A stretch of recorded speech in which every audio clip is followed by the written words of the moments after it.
All right. I think we are live. A bit of an early week live stream. And just bear with me as I figure and finalize everything out. If you're here, let me know how the sound is. If you're not here, please feel free. Fast forward a few minutes and we'll get right into the game in a minute or two. I'm just futzing around with some settings and then we'll get into the civs about as fast as possible. Okay, actually, I'm done. So why don't we take a look at the civs?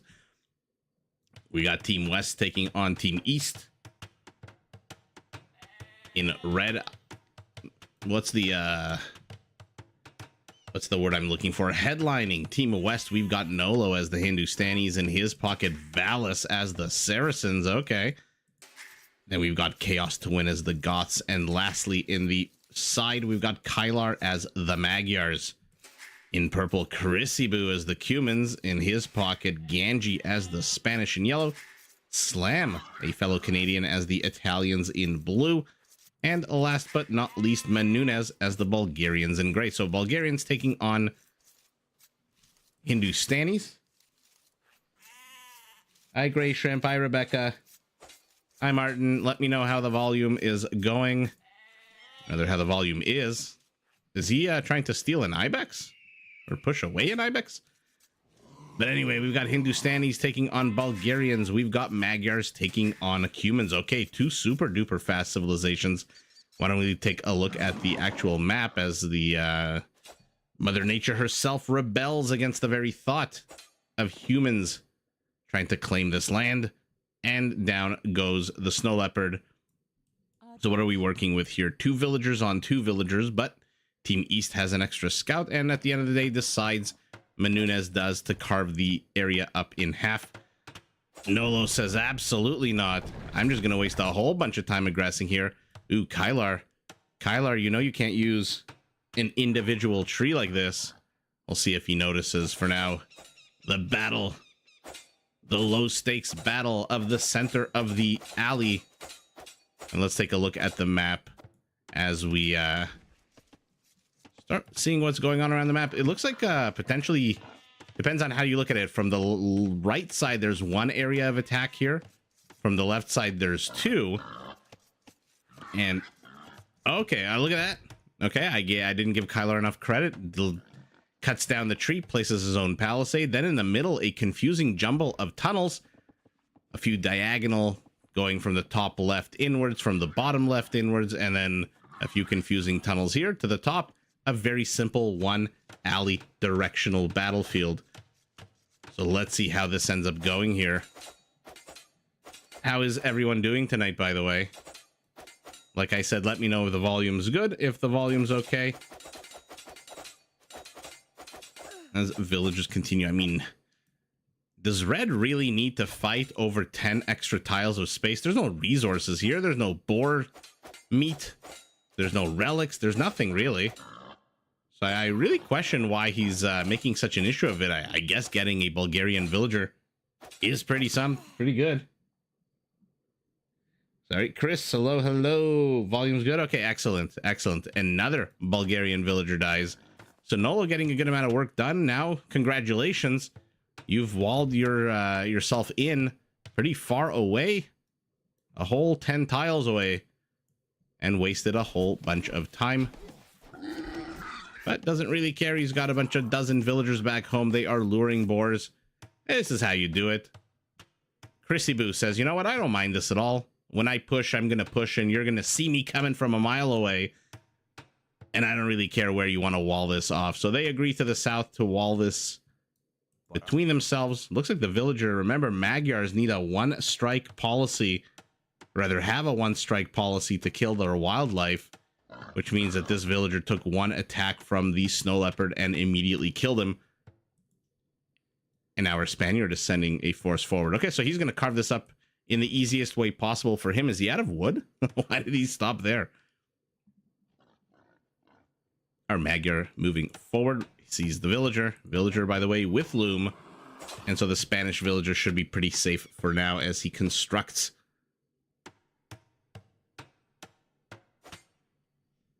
Let's see what happens here. Who's chasing who? Our Magyar needs to be careful.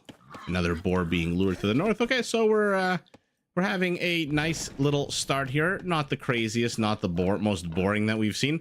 And look at red. Okay. Is he gonna try to lame these boars? Whoa, whoa, whoa, whoa, whoa. What is he doing? What is Nolo doing here exactly? Interesting. He's walling himself in with the boars. Will he hide behind a palisade and just attack and eventually kill all of the boars, I wonder? Okay.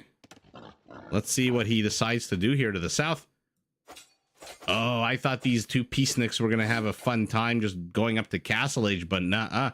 Looks like our Cuman wants to bust into here, but he is shooed away by the Magyar, who brings 4 villagers to the 3 Cumans. What's the HP on them? Yeah, everyone's got loom. Everything's good. And they need to be careful here.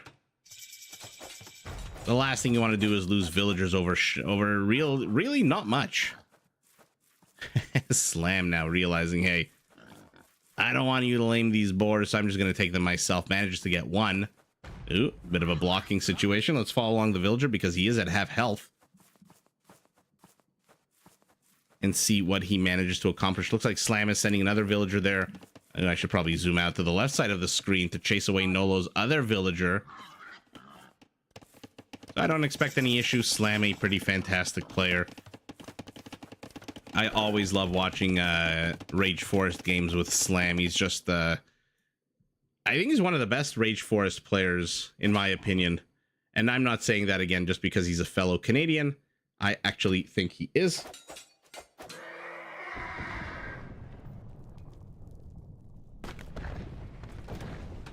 As Red goes on a journey of exploration here. Oh my god, he's blocking with fishing ships. He's blocking with fishing ships. Ganji's blocking with fishing ships. This is absolutely incredible. They want to kill this red villager so bad. Now he's blocking him to the right. He's blocking him to the top, to the bottom. Oh my god. This is incredible. This is absolutely incredible. Even the snow leopard's joining in, but ultimately the fishing ships can't reach all the way up here. And so the villager escapes. If only somebody here was a Berber. And look at the teamwork out of both players here. Oh, and Slam gets the kill. Gray pulls the villager to the bottom, expecting perhaps this red villager to pull some kind of U-turn. But, okay, I said teamwork, but then Gray's villager kind of left Slam's villager to fight off that snow leopard. But that was absolutely epic.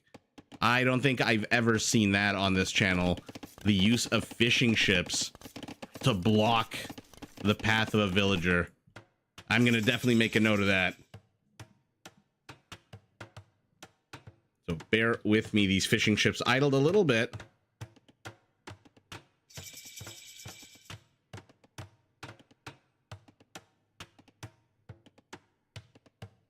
Return to work. And when was that? That was around the 12-minute mark or so. I love that Nolo's being really, really aggressive here from the low ground. Now he's trying to get the high ground. I mean, usually Rage Forest games in the very, very beginning are not the most exciting games. But so far, this is shaping up to be quite an interesting matchup. I like that Chaos is helping Kylar pull these wild boars.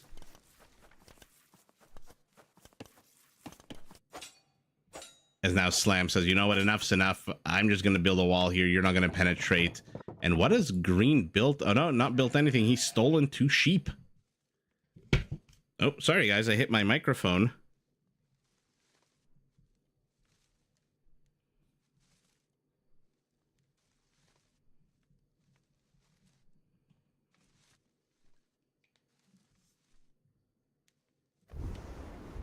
Oh, Kylar, our Magyar. So it looks like Team West has penetrated Team East side of the map. Sometimes it's hard to tell with gray whether it's a patch of stone or whether it's a gray military installation, but it looks like fire ships are going to be fighting a lot of fire ships. And this is revenge for losing a villager, or his teammate losing a villager. Kylar says, I'm going to avenge Nolo's Hindustani villager, and I'm going to kill as many of your fishing ships as possible. But the spearman should be able to catch up to the villager, kill her as she tries to build a bit of a wall off. And looks like Slam's villagers no kills yet. So where's Red? Oh, Red's villager is still here. Oh, damn. Okay. Green Scout having thiefed 2 of the sheep. Just kind of keeping an eye with the high ground here on pretty much everything. And Valis is in Castle Age. I am very curious. Valis always an incredibly strong player in Rage Force. Probably the best that I've seen in Rage Force. So for him to have one of my favorite, if not favorite civilizations, the Saracens under his command, I expect good things. And he's in a pocket, which means he's going to have time to build up a good economy if he wants to. If he's allowed to, for now. Demolition Raft coming out of this dock. Or maybe not coming out. We'll see what Menunez decides to do with it. Red pinging over here saying, hey, we lost the scout. Oh, man. Our Hindustani is being so annoying, but Slam is building a town center.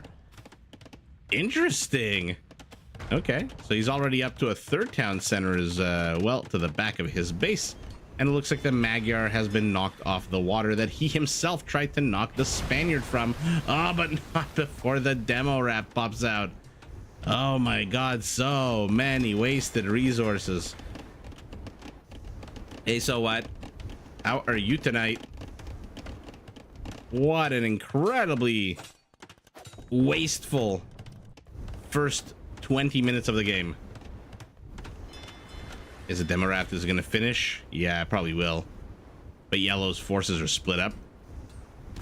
He's going after the fishing ships. He gets only 1. Ganji with the quick pulling of the fishing ships. And yeah, I figured Slam would garrison his villager in here. And it doesn't matter, 1 arrow, 2 arrows, 3 arrows. The town center HP is a lot higher than this tower's. And there's now a siege workshop. So our Italian in blue is going to have a pretty easy time getting rid of this Hindustani tower. What is our Hindustani building? A barracks. Does he have nothing back home? No, he does not. This is a very, very lean base here. So no wonder he's building his military infrastructure up front. What else is he building here? Okay, I thought that might have been a tower. No, he's just building a wall. Mangonel order of the day for our Italian. How is Teal sneaking these units in? He's oh, okay. He's got a stable. Oh, he notices a yellow villager. But there's a spearman. 2 spearmen move in from our Spaniard. Purple being left alone here. Our Cumin, did he go double town center feudal age? Yes, he did. So he's got 56 villagers. 2nd highest on his team. Let's see what he actually accomplishes with this. For now, he's being pushed into. But remember, the Cumans, not only can they build a town center in feudal, they can build a siege workshop in center. Although they're stuck to building rams, which, I don't know, against mangonels? Maybe, maybe not. Where's the mangonel from Slam? He must have died. Yeah, I don't see it. Couple of idle villagers there underneath the town center. Now the mangonels from our Goth are moving forward. Our Magyar is still... Oh, man. Okay, so they're going to try to lame the stable. Not exactly the greatest lame, because you can still pop out units here. And these aren't walls. These are just palisade walls. I should say, they're not stone walls. So I'm not too sure this is the greatest, quote-unquote, lame. Oh, my God. Our Hindustani is just being so freaking annoying. Nolo brings out an elephant. And now Mangonel versus Mangonel, they both fall. So our Hindustani has the upper hand all of a sudden, even though he's just lost this tower. Slam isn't building anything out of here. Why? Because he barely has any resources. The elephants are busted through. Converted sheep are still here. How's the dock situation in Valis's base? No, he's cleared that up. But our Cuman's got a castle. He's in Castle Age himself. And he is going Kipchaks. Okay.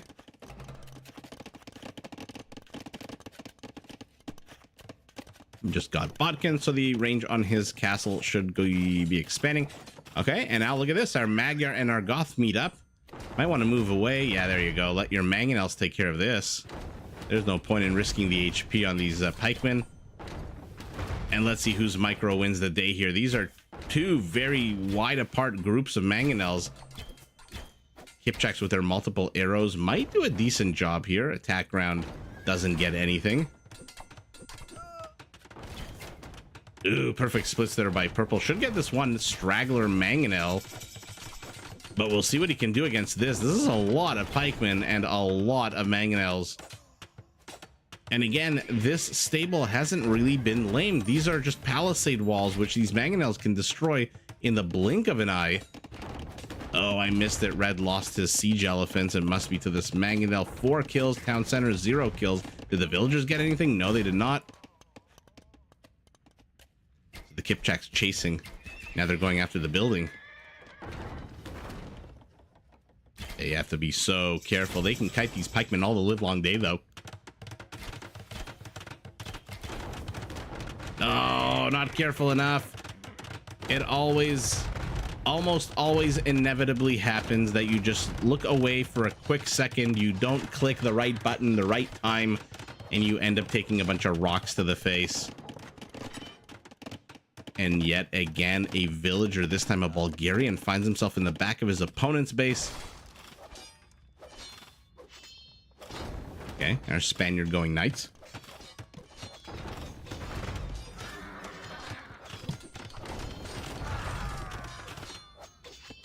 Managed to get one mangonel, but these two are now on the high ground, surrounded by pikemen. Not a lot of pikemen, but now Teal is... This is what I was talking about. What a waste of time to try to wall that off. We're getting Bamaristan for our Saracen, who is going up to a massive 1 Mameluke. It looks like Chrisibu, our Cuban, is an Imperial. It looks like Slam, our Italian, is heading there as well. Meanwhile, on the other side, the Saracens, the Goths, are both heading up to Imperial as well. The rest of the mangonels fall. He's got one left. Where are you hiding? Inside the siege workshop. Kipchaks are going to do a good job here, actually. Although maybe, I don't know. 4 pierce armor. Kipchak is not exactly the strongest unit. Attacks on a 7, but those multiple arrows that deal even a little bit of damage. Does purple have ballistics? Yes, he does. So this knight has to get the hell out of here. And finally, this is how you lame a stable. You build a big, fat, juicy castle next to it and start pumping out conquistadors who are going to have their way with these castle age pikemen. And down goes the entire expeditionary force of Team West. But they're back. They brought a whole bunch of villagers. Holy moly, 9 villagers. Let's see what's happening to the north as our Saracen puts down 1, 2, and a 3rd castle. Whose wall is this? This is a Bulgarian wall, though. It looks like they punctured a hole through it, right? Yeah, this should be 5 tiles. Bamaristan, he doesn't have a single monk. Why did he get Bamaristan? Snow Leopard tries to stop a bit of gold mining initially, and now finally Slam clears this up with a castle. So Red's aggression has been stopped. Orange's aggression has been stopped. And yet again, just like that, despite all that time, and I mean, look, it was pretty fun to watch. But at the end of the day, we're back to our split map scenario. Another Snow Leopard gets activated. Our Goth is building a lot of shit here. He's getting Anarchy, so he's going to be able to train Huskarls out of here. Huskarls against Conquistadors and Kipchaks are going to do pretty damn well if they can overrun. He also needs, there it is, Perfusion. Each one of these barracks is going to work 3 times as fast as a normal barracks. And he needs to keep this castle up for at least a little bit longer until Perfusion gets researched. How are his resources? He's got 1,000 gold. He's got 700 food. He can start pumping out Huskarls for a good amount of time. Our Saracen is here with 2 Trebs.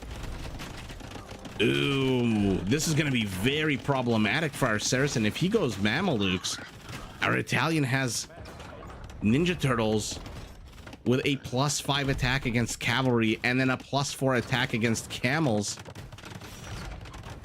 Elite Huskarls being researched out of here, Of course, that's out of here. It's the only castle he's got. It's so close to being done. He's got more barracks to the back. Holy shit. Our Goth, 12 barracks. Remember, 12 barracks work as fast as 40 generic barracks based on the perfusion steroid injection. Okay, the castle. Oh, he just needs conscription, man. He's taking so many risks with this forward castle. Conscription's at 50%. Will it complete? I don't know. Not with 4 trebs now.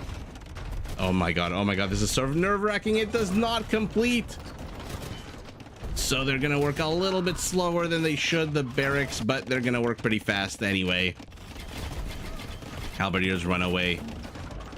Italian siege is here. He is so cocky, or rather not Italian, Bulgarian siege. He is so cocky he can take this that he is moving forward with his Ninja Turtles. We'll see if he gets these 2. Gets 1. Gets the other. Will probably not get the 3rd, and there you go. Remember the discount on gunpowder for Italian, I think it's 20%, if I'm not mistaken, is going to make it very hard for our Saracens. And the Bulgarian, big surprise with their discount on siege workshop techs, is first to hit siege onagers. And the game, again, like I said, is stabilized. What are you attacking? That old barracks? Okay, our Hindustani still has a barracks. Army count basically identical. Civilian population basically identical. Kipchaks and conquistadors are taking on a whole bunch of halberdiers. Holy shit! This is 44 halberdiers, 2 bombard cannons. I thought he was going Huskarl. Nuh-uh. Maybe he's saving his gold for a big, massive push. He's got another castle up. He's finally going to complete conscription to the north. Italian gunpowder takes on Saracen gunpowder. Saracen's going up to onager. Blast radius 0.5 tiles. Blast radius 0.5 tiles. Is the attack plus 15%? No. So no counterweights just yet for our Saracen, who loses his 2nd castle. And now the Italians moving forward. And like I said, it might be very problematic here for our Saracen. Not something you hear very often for a fully upgraded Saracen with an opportunity to get every single tech available to them to be in trouble. That is just an absolute crazy civilization, but not against the Genoese crossbow. Now they're elite. I believe Camel jumps up to 6. Cavalry jumps up to 7.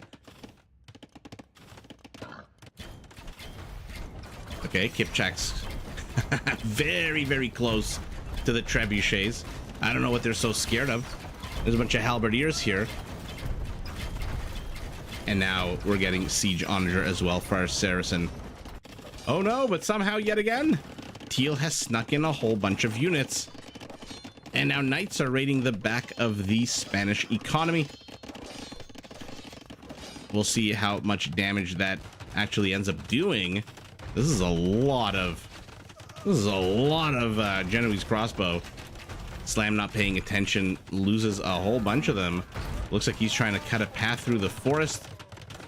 But look at this. Look at this. Our Bulgarian has already beat him to it. There's a Krepos going up, but Nolo sees it. Our Hindustani. And an emergency wall off here. He does not want the Hindustani to rush in with those lightning fast units. And here come the Gulams. This is absolutely epic. Now the Gulams are going to do pretty freaking well against the Genoese crossbows. They're basically mini Huskarls when it comes to their pierce armor. I'm desperately trying to click one. 8 pierce armor, and they do damage to multiple units with those long spears, but there's enough Bulgarian infantry here to body block, and all the Gulams ultimately do die. More are coming forward to reinforce. He's going up to 31 to the south. The stalemate continues. Our Goth has added a few Huskarls. Our Magyar is adding Cav archers. Purple is researching human mercenaries and banking. He's just gonna have a field day here, raining holy hell down on these Gothic infantry units. And now our Spaniard moves in with these quicker attacking gunpowder units. 18% faster attack means that the Huskarl needs to be very careful. Speaking of careful, our Hindustani's kind of wasting his Gulams here a little bit. Although it looks like a pretty damn big battle. It looks like they absolutely shredded those Genoese crossbows. I'm gonna have to go back and look at that at the 40-minute mark. Magyar Cav archers need to get their asses up to heavy. They need to get more upgrades. Why is he getting the elite skirmisher upgrade at the moment? Okay, he is getting heavy Cav archers. Now he's getting chemistry. He needs recurve bow. I mean, the Huskarls are taking a whole bunch of damage here, but that's what they're designed to do. Are they up to their 10 pierce? Yes, they are. They're just keeping purple and yellow in place, letting the Magyar Cav Archers have their way with them. But at the end of the day, an equal number of units are dying for both sides. What's happening here? He keeps attacking that barracks. And here we go. Do you have Bilbo Baggins? No, you don't. There it is. There is the Bagains upgrade for these two-handed swordsmen. So our Bulgarian army is going to be very hard for the Gulams to pierce through.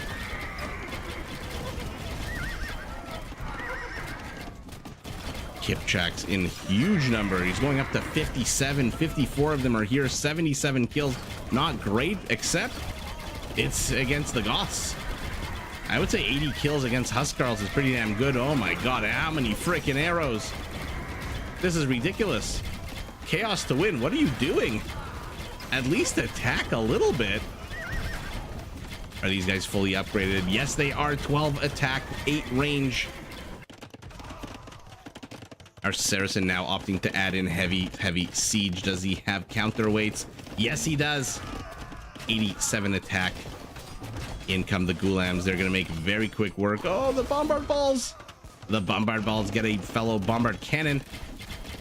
I mean, this is just absolutely crazy. This is an absolute war of attrition here between the Kipchak and the Cav Archer. I don't know who I give that to. I mean, the Kipchak is much weaker attacking on an 8. The Cav Archer is much stronger attacking on a 12 with 6 pierce armor to 6, 65 HP to 80. But the Kipchak with the multiple arrows. I mean, especially backed up by, what do we have here? Hand cannoneers, skirmishers. Actually, both sides are now getting skirmishers. How the hell did green get into here? Oh, they punctured their way in through the forest. Absolutely epic play out of our Saracen, who now has his fully upgraded Hussars streaming into the back of Slam's base. But remember, Slam has Genoese crossbows if he wants. He's also got a galley here, which he might as well delete that. Bombard towers for a Spaniard. Markets are up. What are the paydays? 105 gold to 166. Where the hell are these markets located? On the moon? That's crazy. Hussars, oh, just outside the radius of the town center. They're going to get a good number of kills here. More and more Bilbo Baggins. Oh, and now he's adding Condottieri as well because of that Italian team bonus.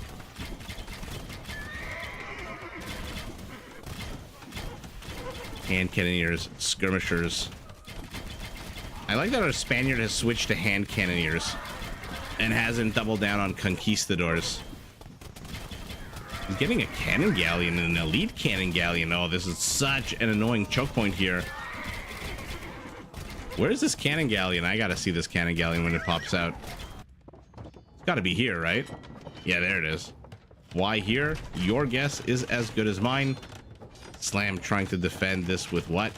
A few Genoese crossbows, but now Valus is in the back of the Spaniard's base. But the Spaniard, unlike the Italian, already has his armed forces ready to kill. Two sheep continue to baba their way here to the back. Oh, this is a lot of siege. Oh no, Slam. Is Slam paying attention? Yes, he is. Attack rounds by Valus are fantastic. The Condottieri melt. What the onagers don't get, the hand cannoneers do. Yeah, Valus needs to get rid of some of these bombard towers with these siege onagers. Oh, that is so many dead units. But it looks like the Magyar Goth push is pushing through here. Where the hell is our Spaniard? Is he all the way just back home?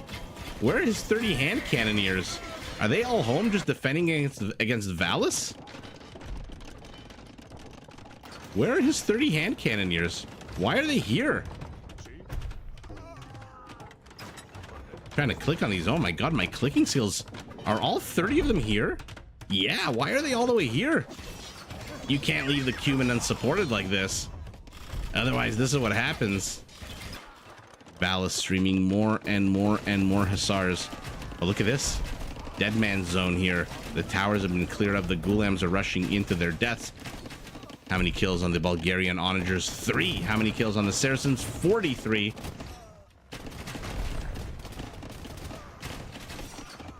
Bombard balls for both teams. Trying to snipe as many onagers as they can. It looks like, oh, when you clump your onagers, man, does it suck when your opponent lands a hit like that. That is just so gross. And all of a sudden, our Saracen has 1 siege onager left. But now it's the Bulgarians who are clumped. And the siege onager will fall. Our Hindustani with a 13 range bombard cannon should be able to do a good job zoning out these siege onagers. I don't know how our Cuban is still alive. Where the hell is yellow? Where the hell are these 30 hand cannoneers? Okay, the 30 hand cannoneers are dead. Our Spaniard is researching paladins. Paladins are going to do fantastic if he pivots them south.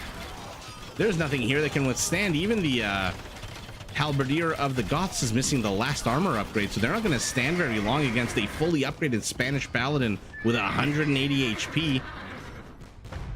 And we're going to have those in 22 seconds. He's going up to 28 of them. So let's see what's going on around the map, because our Bulgarians throwing away a whole bunch of pikemen, not really needing them at the moment. Oh, Slam, you're clumped. You're clumping. And look how quickly these Ninja Turtles are killing anything and everything that is mounted with those Genoese crossbows. And Ganji is bringing forward his paladins. They are not yet fully upgraded. Still missing Blast Furnace. That upgrade takes 100 seconds, which is ridiculous.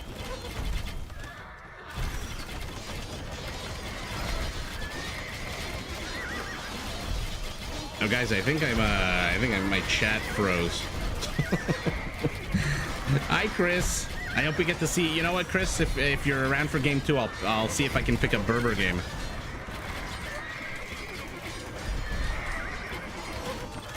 And again, the war of attrition here. But no, you can't do this. You can't just stream in individual paladins, not when there's so many halberdiers.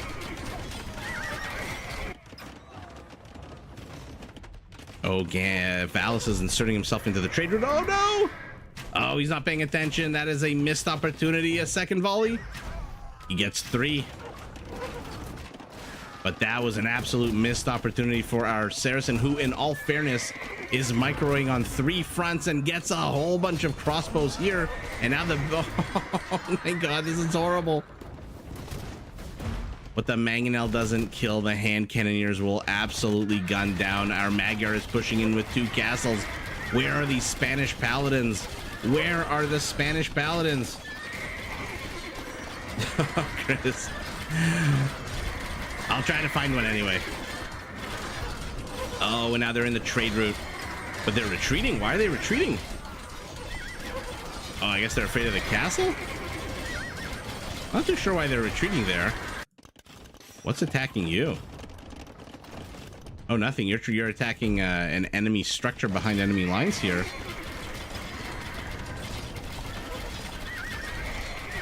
But yeah, Chris, I started doing that too. I started rewatching It's Always Sunny in Philadelphia. And I started in season 1. And I put them on. And then literally within 5 minutes, I'm asleep. Even though those are not the most relaxing videos to fall asleep to. If you've ever seen It's Always Sunny in Philadelphia, they're always yelling, they're always screaming, and yet somehow it helps me fall asleep. And wow, I mean, that was pretty much expected. That was pretty much expected. They were collapsing to the south. I don't know where are these 11 paladins? Why did our Spaniard head north? Why did he abandon our Cuman? Did our purple Cuman think that he could hold the line here on his own? I don't know about that.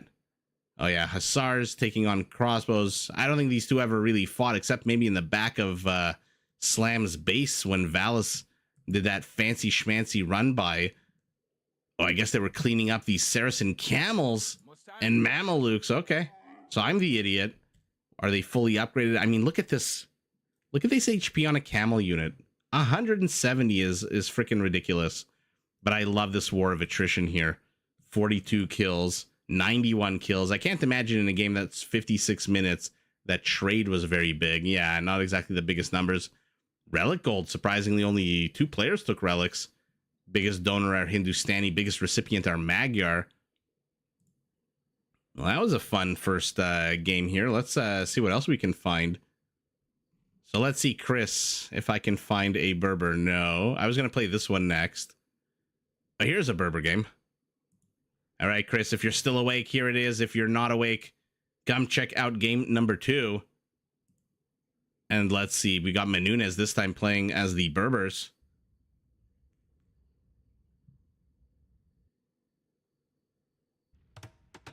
And let's see how the teams go. Green, orange, teal, and purple. I'm going to call this team North, because 3 of the 4 players are in the North. And let's go through. We've got Valis as the Hindustanis this time. I'm trying to click on this. Rono as the Sicilians. Naked Nipples, always a fan favorite, as the Chinese in the other pocket, and Dratek as the Bulgarians. No, he's not. He's the Burgundians. I know how to read, I promise. In red, we've got Daniel as the Bengalis. I don't know why I'm having trouble reading all of a sudden. Dan MT, whose game against Huang I posted today, as the Lithuanians. Menunez as Chris's favorite, the Berbers. And Ganji as the Malay in blue. So the Malay are going to be taking on the Hindustanis, 2 very powerful late game civilizations. I would love to see Imperial Camels taking on those super duper 40% off cheap elephants. To the south, we've got the Bengalis facing off against the Burgundians. Okay, good luck to the Bengalis there. And the normal fighting begins. Let's take a look at the map itself. I mean, this is... First of all, red.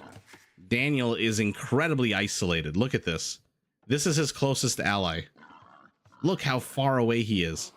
Now, luckily for him, he's isolated with only 1 avenue of attack. So not the end of the world, but having a lake that's part of your wall off is always, in my opinion, super annoying.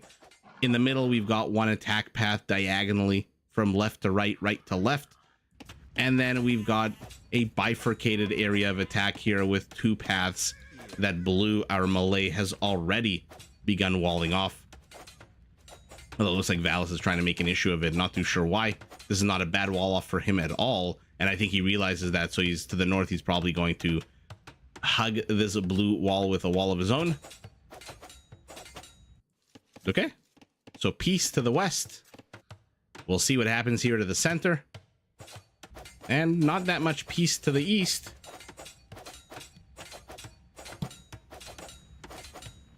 How is everyone doing today, by the way?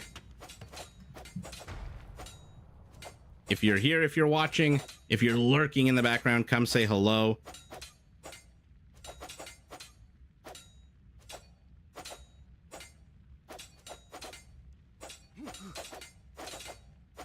We do not bite, although my mouse is derping out. As our Malay and our Hindustani talk a big game about them being powerful late game civilizations, are doing a lot of fighting in the early game, in the super early game. So Valis trying to get some kind of shenanigans happening here. I thought he brought the villagers to contest the wall off, but it seems like he kind of just wants to insert his villagers and do something behind enemy lines. A dock already up. Okay, let's see it. Rono with the triple bore pole. Let's see, he's brought his scout along for the ride. I don't really anticipate any issues here. There's a little bit of a house, a detour.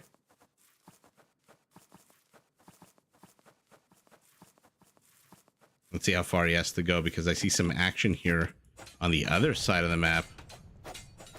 Where Valis's villagers, okay, now they've lost their scout honor guard. And 1 villager's dead. And the other villager's dead as well. So Valis's attempt here to insert some villagers has been denied. Boar is confused. The one they were attacking, hello. Oh, I think he built it a little bit. Oh no, he built it perfectly, actually. This really, really cool trick, if you're not familiar, when you're luring boars to build a house underneath them. Apparently, the site of a construction site confuses the wild boar. It doesn't know where it is anymore. It stumbles. Oh, here we go. Genji, let's see it. And the boar just kind of calms down. It's like pulling out a pan flute and playing a bit of a ditty to calm the beast. That is exactly what happens, except it is a house that gets constructed. Oh man, I don't know if this villager's gonna make it. I don't know if this villager's gonna make it. Genji, send one more. Okay, he sends the one with all the big stakes in his hands. No, it is gonna make it. Town center attacks. No, maybe not, maybe not, maybe not. No, that's so sour. That is so effing sour. And you are not gonna catch up to the boars because the boars move at almost a tile a second and you do not. That is incredibly sour for Genji, who after all that effort loses control of two of the boars. But shit happens. Let's see how he handles it. He's got an axe. Looks like he's angry. Will he try to pull these boars yet again? Something tells me he will. Let's see it. Yeah, he's got a big oversized bow and arrow in his hand. Okay.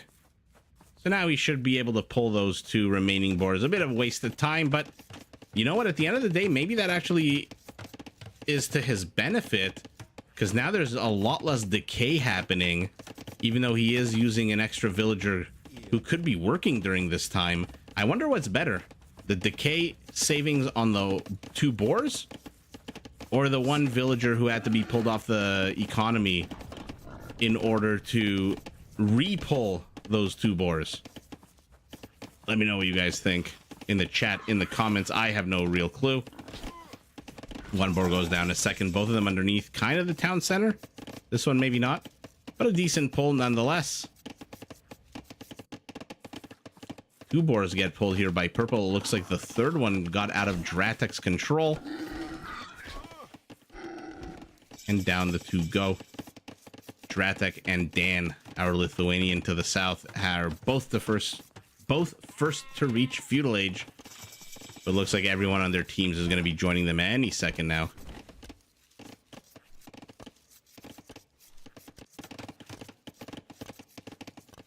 I'm going to collect some berries. Is this one villager? Okay. So who's taking lakes here?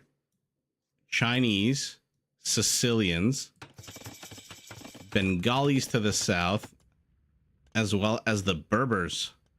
Actually, I think there's 3 lakes, right? Yeah, our Malay took a lake. Okay, I missed the Burgundian here to the back. Oh, Richard, you're not late. Like Gandalf, every viewer of the live stream arrives exactly when they were meant to arrive. This scout might want to jump into action and help out here. Okay, he does for a second and then stops. This is a long way to the town center, although her HP is pretty damn good. It looks like our Lithuanian and our Sicilian are going to be the first to hit Castle Age.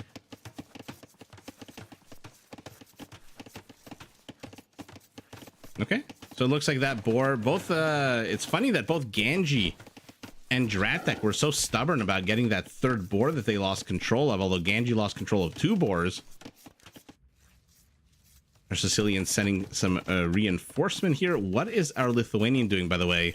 And how many relics are near his base? 1 relic, 2 relic, 3 relic. I mean, this is about as good as it gets for Dan. He has 4 relics in the immediate vicinity, and I don't think his teammates are going to take them from him. So you're going to have a fully powered Lithuanian in a minute, as our Chinese and Berbers fight over this central territory. I mean, I like that the Berber walled out this gold here. I wonder why the strange little perpendicular wall here instead of just going straight down. Lithuanian adding 2 town centers. Our Sicilian, who is 4 seconds away. Let's take a look at his resources. 650 stone. Not enough wood for a town center, so I guess the stone's for a castle? He does have 5 villagers in the forward position.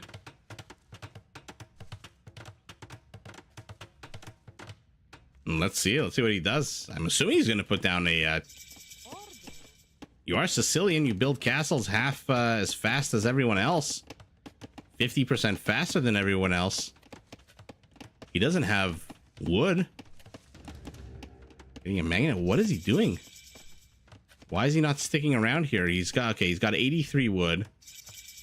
He's got to build a mining... Okay, he's going to build a mining camp. So I'm assuming he doesn't really know where to place a castle, or where he wants to place a castle. 2 extra town centers for our Bengali.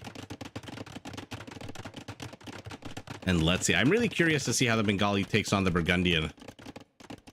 Every time I see Bengalis, every time I see civs like that, like the Dravidians, my mind just immediately goes to, I want to see big, fat elephant archers. Battering ram mangonel for our Sicilian. We are at the 17-minute mark of the game. And Dan is pulling a boar with his scout. This is super risky. The wild boar does come with an attack bonus of +3 against cavalry. So in addition to the 7 damage that it does, it's going to do 10 damage. But it falls, succumbing to its wounds. And now it's going to be dinner for somebody. Okay, so our Sicilian is saving stone, so he can probably insert himself into here and plop down a castle behind enemy lines. Yeah, he's moving forward. Did he drop off all the wood? Of course he did. Oh, this is incredible. Ganji is going to have a very tough time defending this.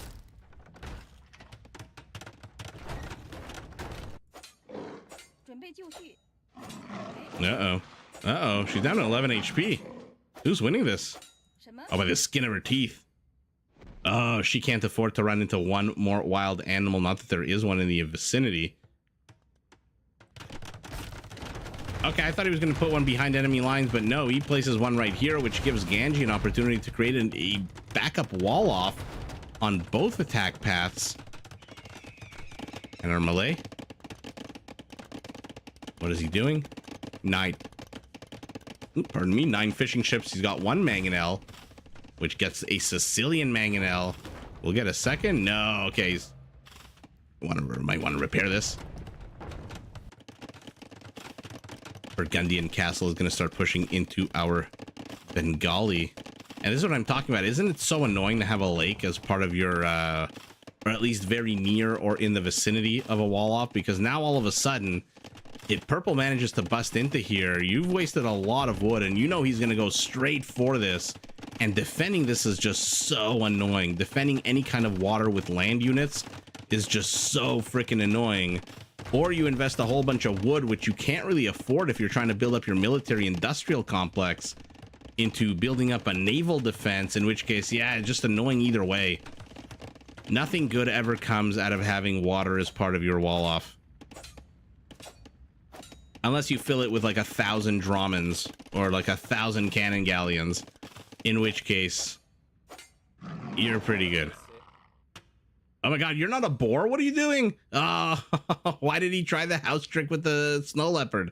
I don't think it works on them. Oh, and look how sour it is. Oh no, never mind. That was on the palisade. No, the snow leopard with the 1 kill. Economy. And now a second villager is going to move forward. He is definitely going to get revenge on that annoying snow leopard.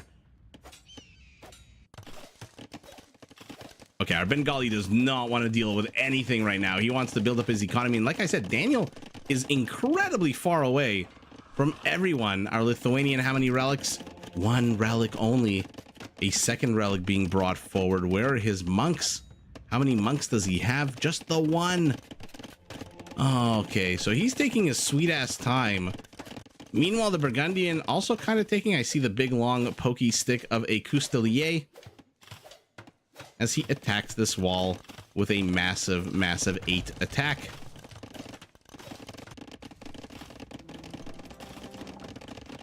And we're having our first player heading up to Imperial. It is our Burgundian.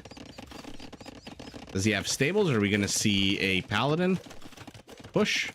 The Burgundians, because they're cheaper. stable techs, generally the first to hit a paladin.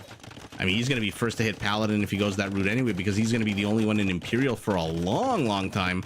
I'm looking at the resources. I don't see anyone with enough resources to go up to the next stage. I mean, our Chinese has the gold, not the food, and no one's got any food. The most food here is for our Lithuanian, who is now sitting on 2 relics. Does he have forging? He does not. Yeah, Richard, that's exactly my point. That's why I don't get it. It never makes sense to me fighting over these small lakes. I guess you don't want a pond on your side of the map full of enemy units, but at some point the investment just exceeds the practical value that you get out of this. And look at this, our Hindustani. Why this way? Why not just all diagonal? Why not continue diagonally this way? Very strange. What happens if what happens if our Malay busts a hole through here? How are you going to defend against that? Has our Malay seen any of this, by the way? No, he has not. Good outpost placement there for green as well. And let's see what our Burgundian is going to decide to do once he hits Imperial, because he is going to be there in 3, 2, 1 right now. I'm looking at it, and I called it. The Chinese on their team is going up next, and the Lithuanian, the 2 people I mentioned. So it's good to know that I have I make some kind of sense here. And here we go. The last of the relics, the Daniel Day-Lewis relic, is going to get gathered here by this Lithuanian monk, and our Lithuanian is finally sending army forward, or not an army, but at least some semblance of an army. Is he going paladin? What's his stone count? Okay, Dan's got 661 stone. Right? It is a little bit of a weird wall off. Like, again, what if he attacks through here? Raul, thank you so much. I'm glad you enjoy it. I enjoy casting it. Especially when we have wonky, bizarre things like this. What is attacking you? And this is what I'm talking about. It's so annoying to have a body of water as part of the wall off, in the vicinity of the wall off, and our Bengali just does not want to take a fight right now. Why? Because he's got nothing. He's going pikeman? Really? The Bengali is going pikeman? Yeah, he upgraded his walls, it looks like. Now they're fortified. Dock goes down, fishing ships, and even more walls. And he's going squires. How many barracks does he have? Where are his barracks, by the way? Why can't I see a red barracks? There you are. 4. Now, you're not Dravidian. You don't have Woot's steel. Why the hell are you going for barrack techs? Our Hindustani. Okay. Doesn't want to get housed anytime soon. I thought this was going to be a lot more exciting. Not going to lie. This Sicilian push here. I thought he brought all those villagers forward. He put down a siege workshop. I thought it was going to be much more exciting than this. There's nothing happening up here. All the action is down here, where our Lithuanian is now adding onagers of his own. He is going up to paladin. Let's see it. I mentioned, when was it? The last time we were live, that I really want to see Lithuanians use paladins a lot more than they do. I get that the Lechai are amazing. They ignore armor, but the paladin with the +4 attack, I guess the +6 attack with iron casting, and there it is, 2.5 minutes away. I mean, that's still a pretty badass unit, especially with Bloodlines Husbandry. It is just an absolute beast of a unit. He does need to finish up iron casting because he's only at a +5. But I guess he's prioritizing numbers. Valus, by the way, realizes that this is happening. How the hell does Valus know that this is happening? How did Green know to ping over here, by the way? Interesting. Maybe he heard the cutting through the forest, and now our Lithuanian, he's in, but there's a greeting committee here of not 1 but 2 Chinese castles. But what the hell do these cavaliers care about castles?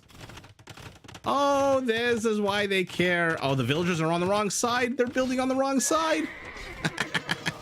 Run away, run away.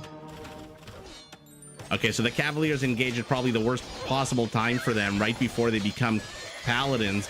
The castle in the center is attacking the ones on the left. The castle on the right is attacking the ones in the center. And the wall off is here. The Chukanus are here. And now the Sicilian castle put up probably, I think, the first castle in the game is just going to get bombarded. And are you a converted cavalier? Yes, you are, because last time I checked, the Chinese don't get a +5 attack. So this is a converted Lithuanian and become Chinese cavalier. And now our Lithuanians and paladins. Okay, if at first you don't succeed, try again. Purple notices. Purple tries to wall off a whole bunch of Burgundian gunpowder. Oh, they're gonna have a field day if they get the right attack rounds. So far, not the greatest. So far, not the greatest. But look at the HP on the paladins. Before they even engage, they're down 2,000 HP. So even if they take a fight, how long are they gonna last? Chukanus attacking the walls. Trebs behind it. 3 of them are gonna help out. Purple is pinging over here.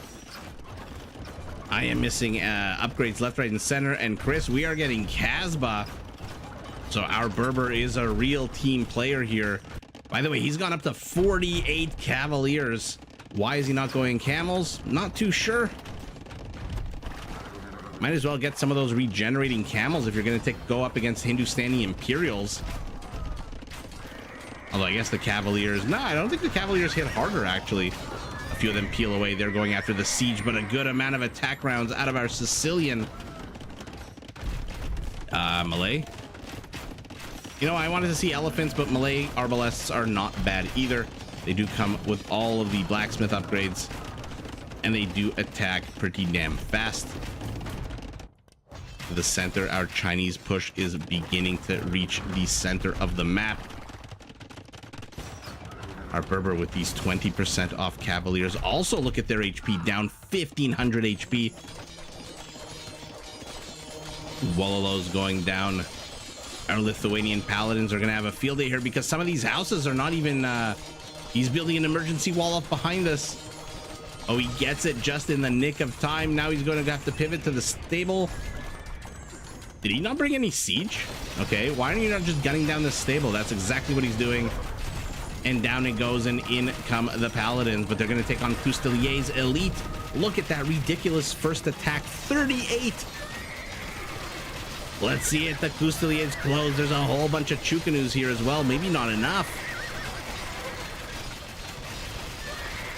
The Coustilier's have to retreat. This is a hit and run unit whose charge attack takes, I think, a ridiculous 40 seconds to reload. But until then, they are at a base attack of 11, which is yuck.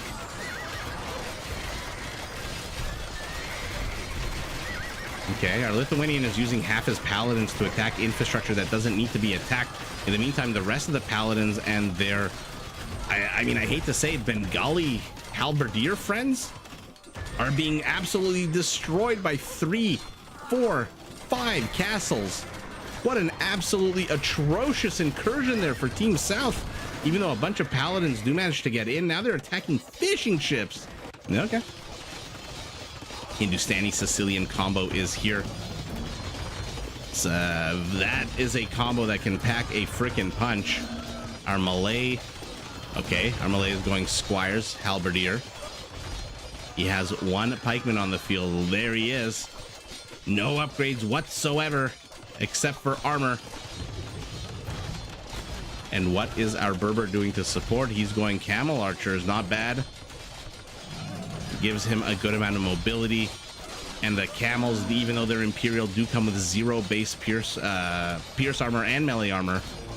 They've got to figure out a way of dealing with the Sicilian siege, though. To the left. I mean, at this point, your +3/+3 armor on the Bengali monks is not going to be super useful against no fewer than 53 Chukanus. And our Lithuanian is transitioning to Lechai. Okay, so he went Paladin. It didn't work out for him. I like to see it at Paladin that attacks on a 20. That's pretty damn cool. But at the end of the day, yeah, let's see some Lechai. I mean, the Paladins are still wreaking havoc here, but there's enough Coustiliers, I think, to finish them off. Bengali, there you go. There's your elephant archer. Needs to get a bracer, gets it. Now they're fully upgraded attack wise. Needs to get a little bit of armor on them as well. Ooh, attack rounds trying to get some of these halberdiers. And now Valis, our Hindustani, with the Imperial camels pushing south. There's nothing here to defend except castles. Oh, an emergency wall off attempt here by Gray is going to fail. He's going to lose a whole bunch of villagers. And now this paladins from our Lithuanian are coming to help out. Berber brings back a contingent of camel archers. They are finally fully upgraded. Attacking on a 12 against 4 armor is not bad, but these are Imperials with 160 HP. Although he is running them between castles, town centers, so they're taking a lot of damage. Yeah, they're down to about half their HP right now. Let's see how well our Lithuanian is doing. I think you've got enough Chukanus here to take on these elephants. Look at how fast the elephants are dying to these Chukanus. Oh man, Bengali elephants are just absolutely getting wrecked here by these bipedal Kipchaks who are not going to be supported. How's your charge attack? All 10 have their full charge attack available. Delete your walls. Okay, there you go. And in they come. And I don't think our Bengali can stick around here. Now, the Lechai support is pretty damn good. But the Chukanus are just going to pick off every single supporting unit there is. And by the way, also the Lechai, this is what's left of those Imperial camels. They have been cleared up by these Berber camel archers who have 21 kills.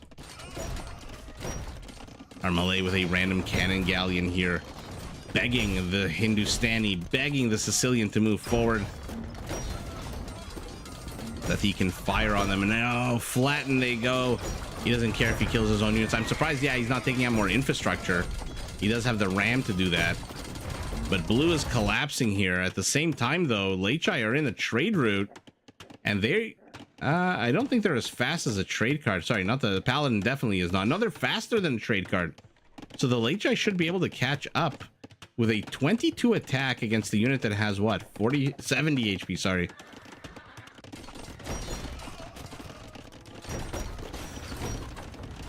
Those Lechai are going to have a field day getting the trade. And I mean, this is, what the hell do you do against this? How do you even close on this army? Even the camel archers are going to have to be so careful here not to take, I guess you close on them with overwhelming halberdier numbers as the Malay. Yeah, those were absolute pincushions. Let's see even more of it. But now they've got 8,000 HP. They are being healed. And in they come yet again. Chukanus, 50 of them. They have 90 kills, but now there's bombard towers behind this. Trebs need to be firing on these elephants. Our Burgundian is finally getting blast furnace. So his pikemen need to get the hell out of here. They are going to be halberdiers in 30 seconds. Lechai still in the trade route. Okay, camel archers are moving forward. Their kill count has jumped up significantly. The Lechai, the Lithuanian presence here is just absolutely helping this team out to the north. To the south, the elephants are going to try to do this on their own, it seems like, with one hero Lithuanian paladin trying to get as many kills as possible. Now we're up to 8,000 HP out of 10,000. When you're dealing with elephants, man, it's so ridiculous when you're starting to talk about the different amounts of HP. How many this one has, how many that one has. I mean, it's in the 5 figures. 9,800 HP. I mean, that's technically 4 figures, but close enough to 5 figures. I guess if I was to add one more elephant, let's do it. There's your 5 figures, 10,100 HP. Yikes. Hussar is trying to take a castle. It'll take them about 500 years to do so. By the way, how's Valis's wall off? Okay. Still there. Ooh, he's so confident that he can take down this castle. And he is bringing in his... I mean... This Hindustani castle should probably be taking aim at the Berber camel archers, not at the halberdiers from the Malay. Late check coming here. Purple, I feel like Purple's army count is always kind of underwhelming. 27 Fusiliers are good, but not great. You know what I mean? You want a lot more than that. Especially if you're going to take on 10,000 HP. Especially if you're going to take on Lithuanian fully upgraded 4 relic units. But man, did they just plow through that Lithuanian heavy cavalry. Holy shit. Fusilier 6 pierce armor against an 11 attack, but its HP is not exactly the same as these elephants, who have dropped to a meager 9,000 HP. The Lechai are taking on a whole bunch of very weak skirmishers, and in comes even more Malay infantry. He's going long swords. Okay. Let's see what he can do with those long swordsmen. Not bad when your opponent goes heavy on the trash, skirmishers and such. Your militia line units usually pretty damn good at countering that. What the hell just happened here? Our Berber just deleted his entire fishing fleet. I mean, it looked like it's about to die anyway. I still don't know who's winning this game. The scores are very, very close, about 10% apart.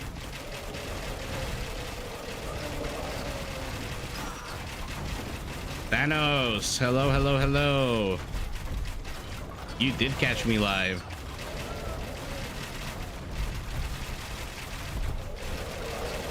Live and just in time to watch a whole bunch of fat-butted elephants and their Lithuanian light cab. Okay. Are we gonna see some winged hussars out of him? Oh, the Fusiliers are going straight after the Trebs here. Well, I said that. They killed one. They're going to kill a second. I don't think there's enough of them now to kill a third. Especially not one that's being repaired. Maybe. Yeah, it goes down. And now the fourth. Is he going to get all 4 Trebs? I did not expect that. I thought he was going to get 2 at most. Valsa's Hussars are running amok to the back of the Malay base. The Malay army has been... There's forced levy. There's forced levy. Unfortunately, for him... he doesn't have that many resources, and the enemy's already here, so our Berber needs to help push this back immediately and give our Malay a chance. There's the winged hussar. How many of them does he have? 30 in the production queue. 18 are already out.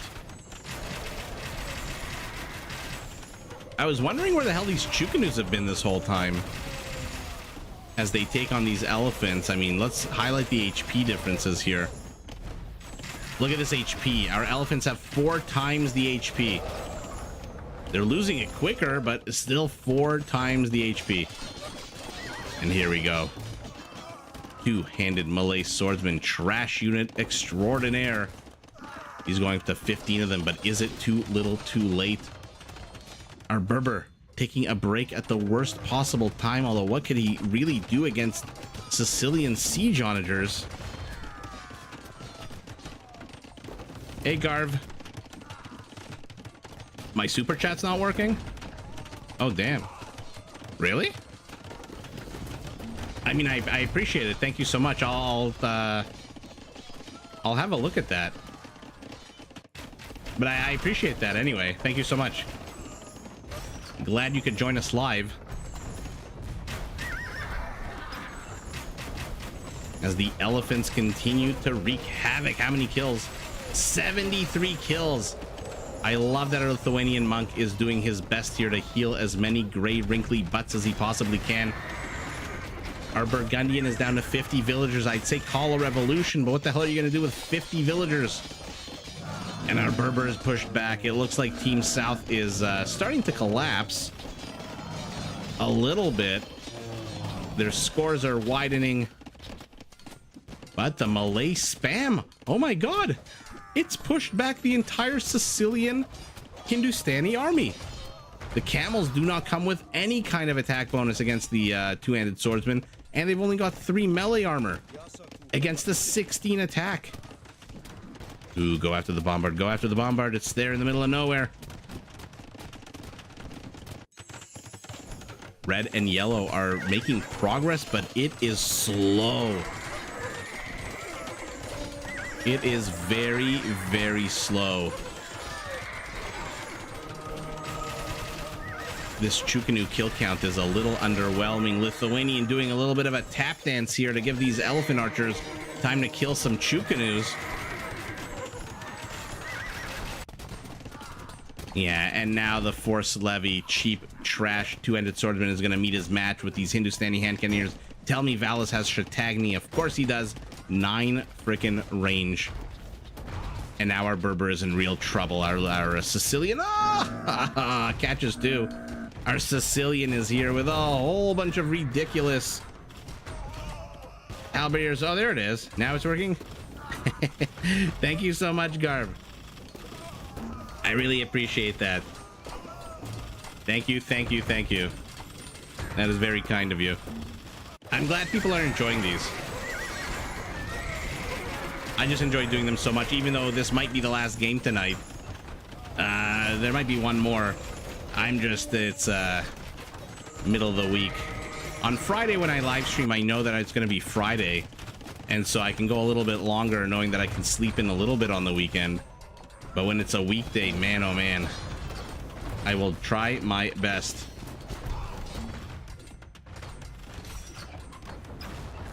Our Berber is falling apart. He needs to deal, and that's not how you deal with Sicilian siege at all.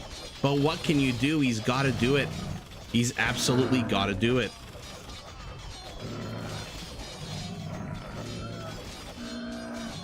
Now remember, these Imperial camels do come with an attack bonus against these camel archers because they are technically camel units and have camel armor. And what is the attack bonus against this unit against camels? +9. Okay, so it's the usual attack bonus against camels.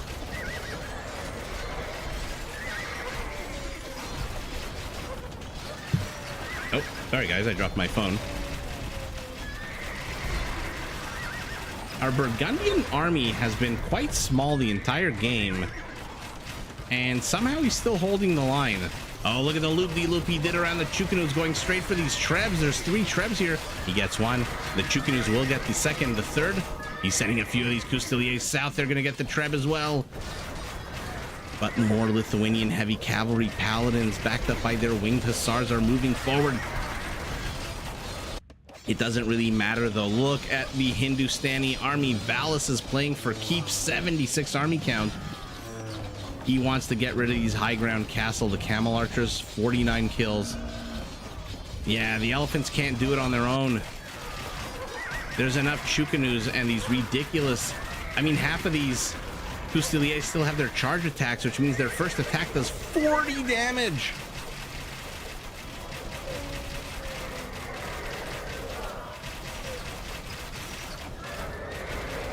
And yeah, look at how quickly the elephants melt to that charge attack.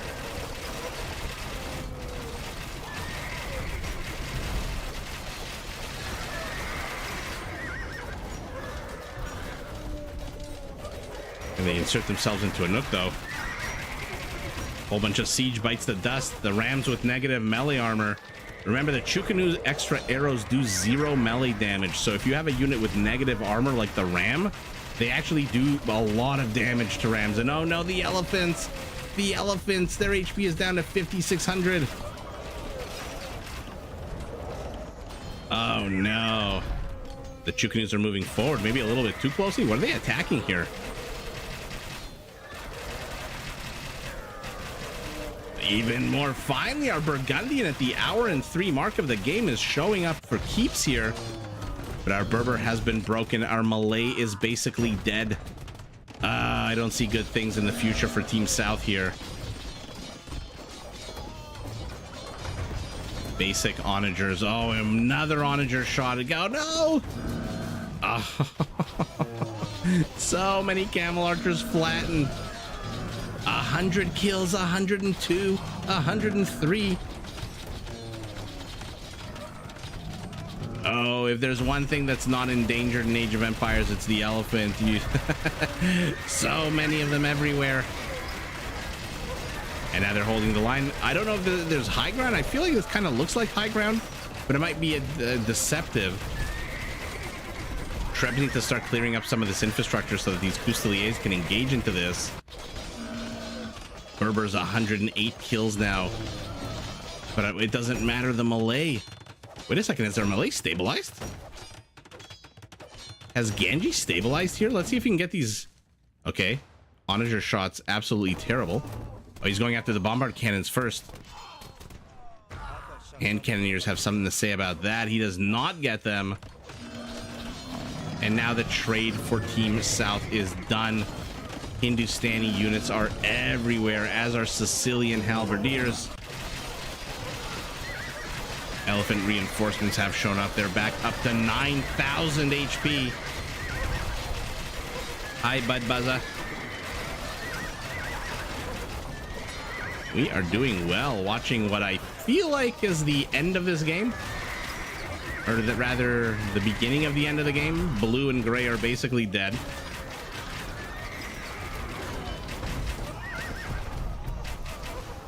Okay, I mean, he's getting a lot of Chukanu kills.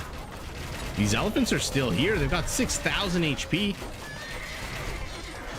Our Lithuanian is streaming Winged Hussars non-stop. I bet he wishes they were Polish Winged Hussars with Lakitic Legacy, but they are not. Blue is basically dead. He's escaped here to the south. Our Berber Camel Archers are doing whatever they can, but they have to dodge so many Onager shots.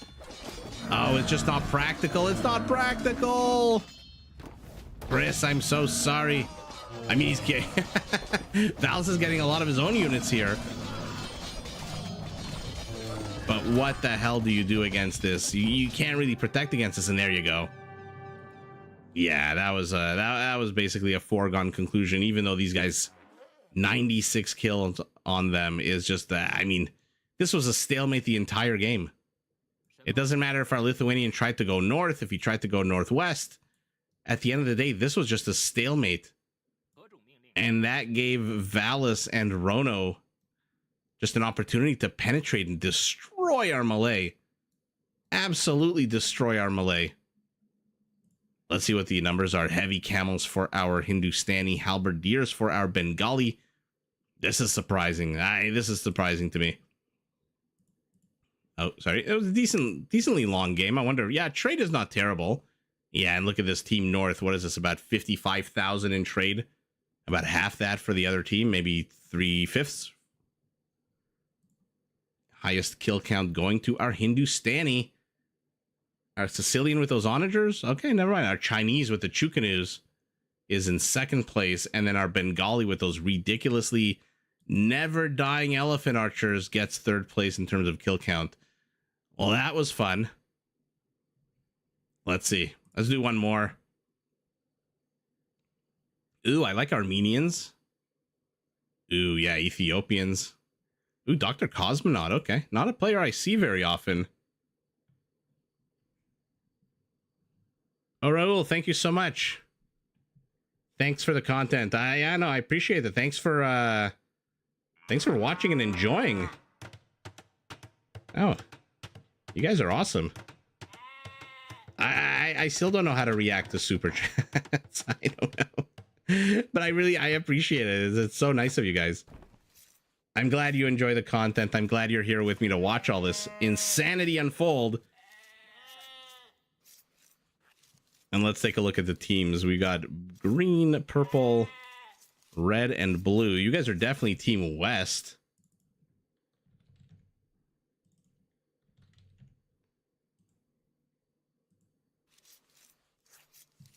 Good night, Richard. Thanks for joining us.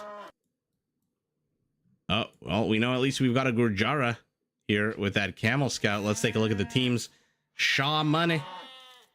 Getting that Shah money as the Armenians. Not a civ we've seen in a long time. Koreans also not a civ we've seen in a while, played by Samero in green.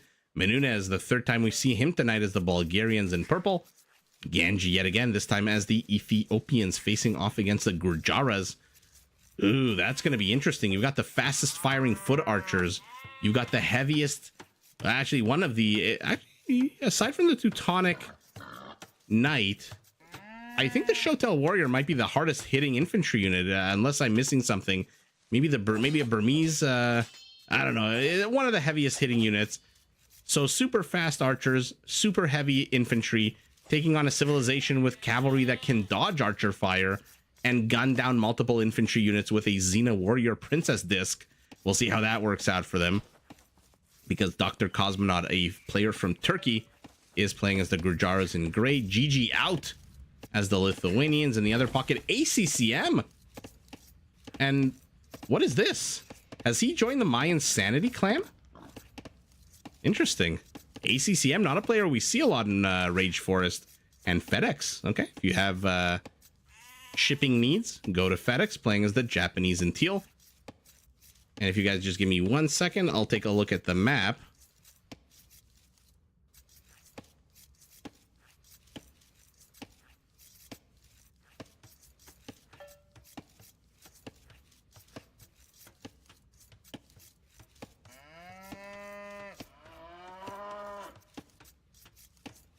All right, sorry about that. Let's take a look between teal and red. They've already carved off. Well, actually, let's see the matchup first. We've got the Japanese and the Armenians. Okay.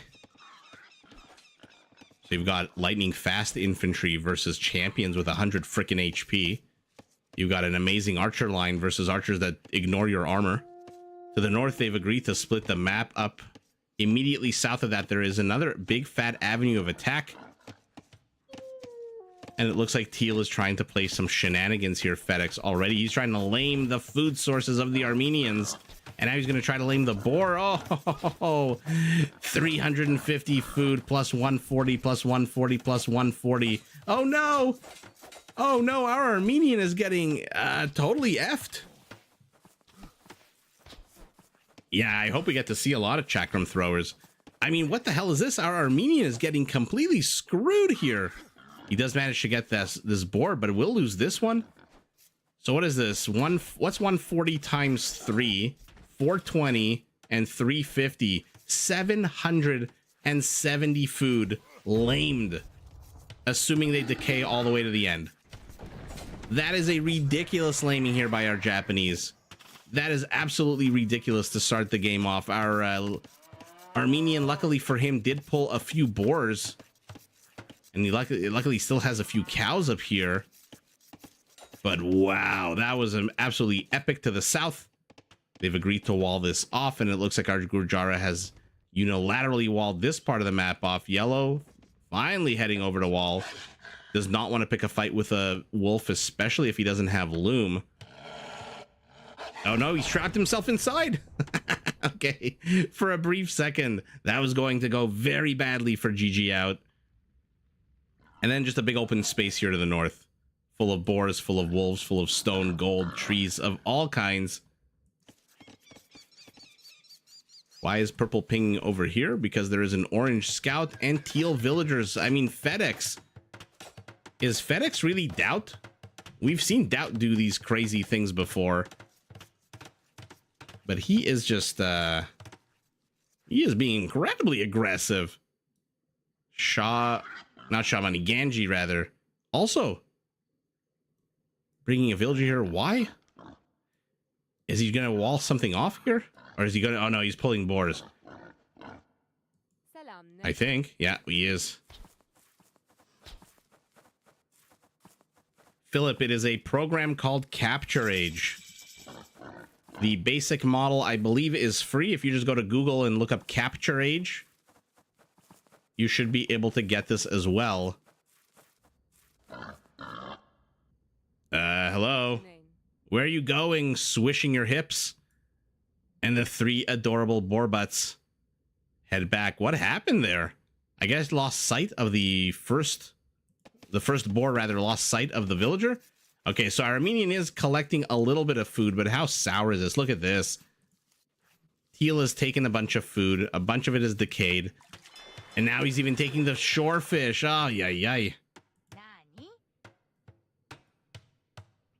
FedEx is from Argentina, also a chess master. Well, there you go. I would not like to play against him in chess. 2 docks.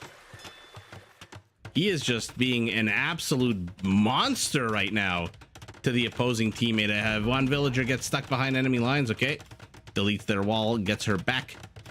He is just being an absolute menace. I don't know why I keep coming back to this house. And here we go. Attempt number 2 for Ganji, our Ethiopian, to pull the 3 boars. Villager is a little injured. Scout needs to be careful. Don't want to block too much.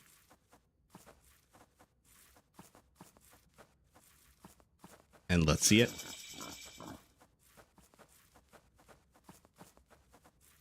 Looks like the only other action on the map is all Ganji to the east here. Either to the southeast. Looks like he's trying to bust through a wall with that tower that he put up. Okay, a pretty damn clean pull so far. Oh no! Oh, that's so... Okay, he's gonna have to use a scout. He's gonna have to absolutely use a scout, either to block or to recall. Or to rather to block or to attack the boars. Okay, he's blocking. Oh, look at that, Ganji. What is... I think last game also we saw him have an issue with the boar pull. This is going to be very annoying for our Korean to deal with. So they are fighting over fishing rights in this lake, this pond. And our Japanese is committing. Heavy, by the way. 2 more fire galleys. Might want to cancel the second one here and train it out of this one. Okay, so a bunch of fire galleys to the south. Towers attacking everything. Oh no, it wasn't Ganji's tower. It was Cosmonaut's tower. Why is red pinging over here? Because teal has tried to block him off. I don't think this is fully blocked off. Neither is the north. So Manunez, our Bulgarian, is bringing a scout forward. He might catch these villagers. No, never mind. He goes to the other side of the lake.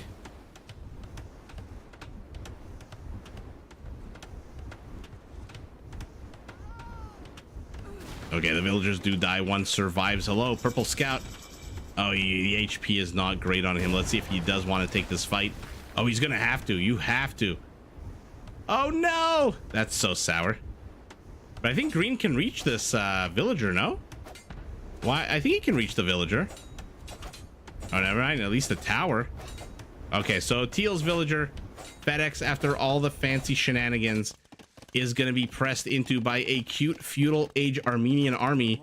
Now remember, the Armenians do get their infantry in age earlier, which means that Shah Money is going to have a pretty damn powerful infantry army if he wants to invest the resources into upgrading it. Looks like the teal villager, the tower, did ultimately bite the dust, and thus ends FedEx's incursion into the western lands. 3 extra town centers for our Lithuanian, 2 extra town centers for our Bulgarian.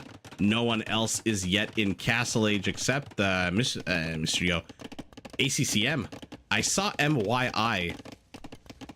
When did ACCM join my insanity? And by the way, where the hell are where the hell are ACCM's villagers?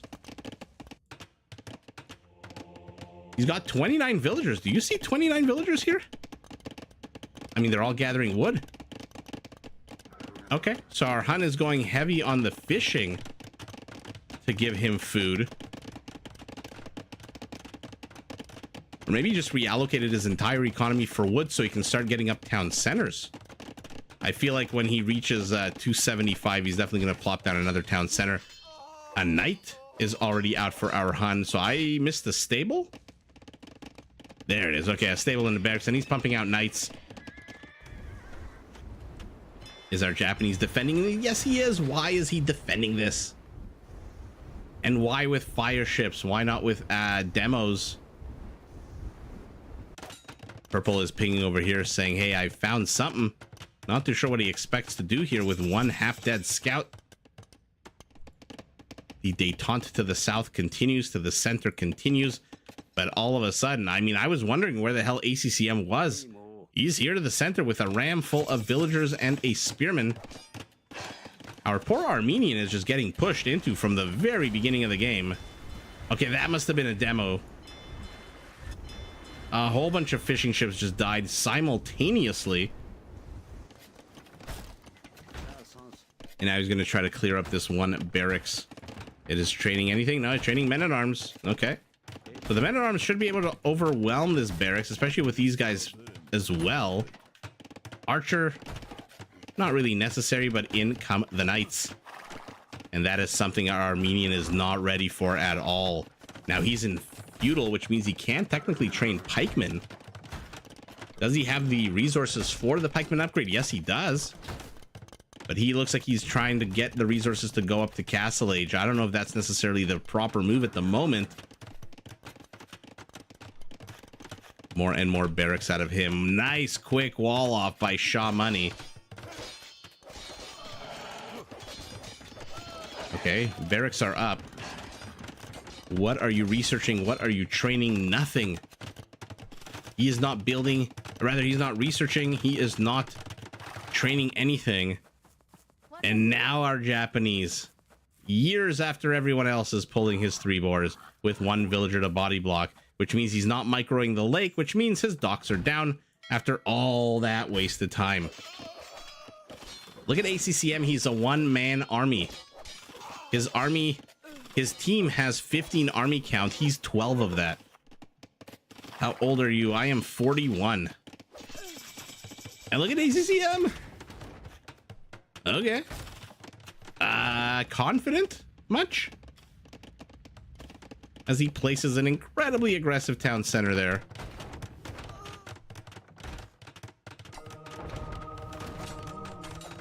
I mean, ACCM's building everything. What the hell doesn't he have? He's got knights, he's got a spearman, monk, 3 mangonels, a battering ram, 1 single fire galley, protecting his lake from shenanigans. He's got everything and anything.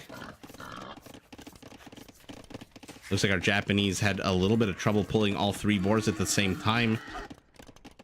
Okay, it does get the second, the third. Got plenty of villagers here. He's not paying attention. Or maybe he wants the board to get closer to the mill? I don't know. What's happening here? Builds down a house. It doesn't work. Why didn't that trick work? It didn't work, so... Oh, it didn't work because the board is not an attack move. That's why. There we go. He's pulling in that board. Should get it easy peasy lemon squeezy as our Korean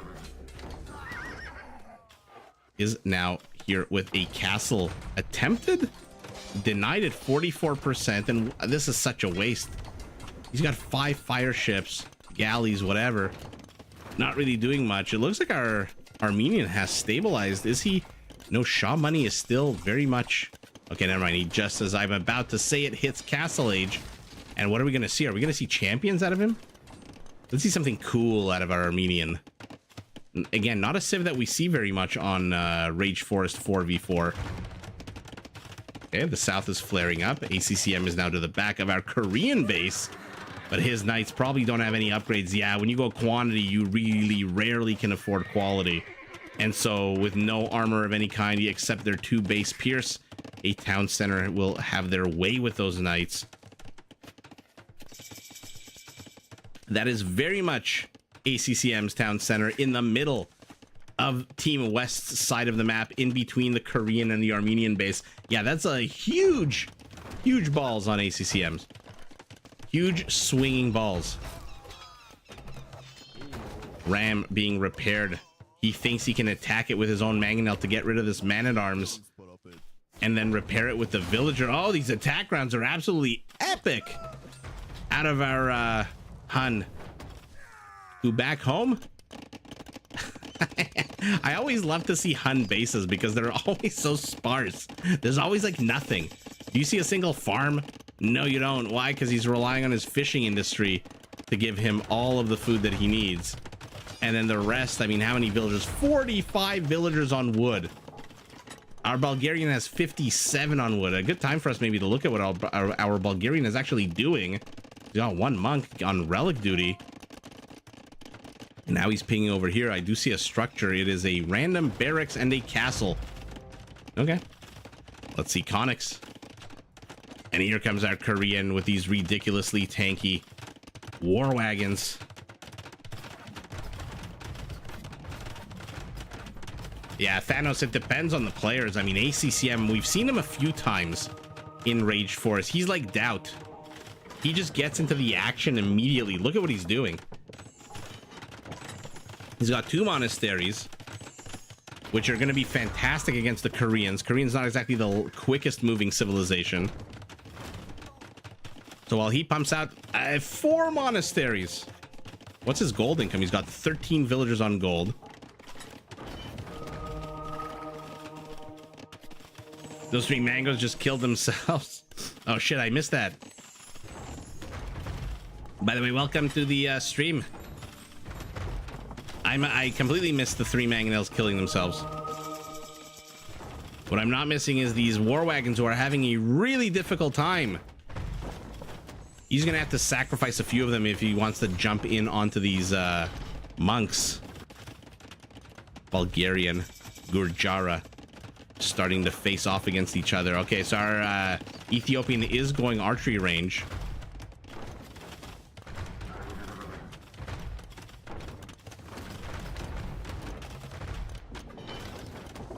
And one thing about the war wagon I say, which I've said before, it's a bit of a misleading unit. It fires a giant ballista bolt, but this is really a cavalry archer. This is just a glorified cav archer. Don't be fooled by that ballista. It does not do pass-through damage.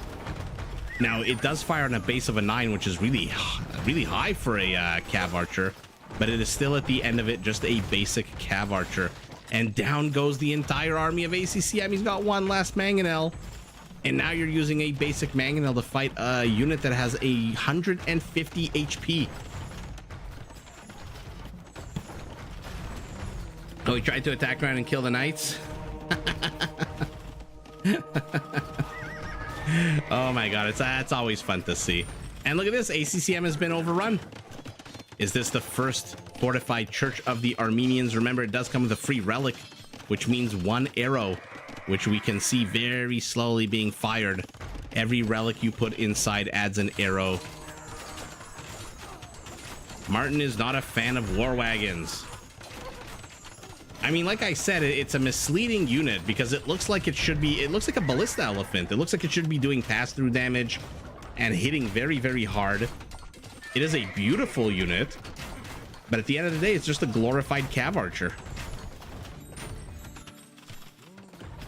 Hearing a bunch of Wololos. He wants to reconvert a converted war wagon, but ACCM wants it. He's greedy. He's running away with it. But our Armenian is on the hunt with 4 scout cavalry units.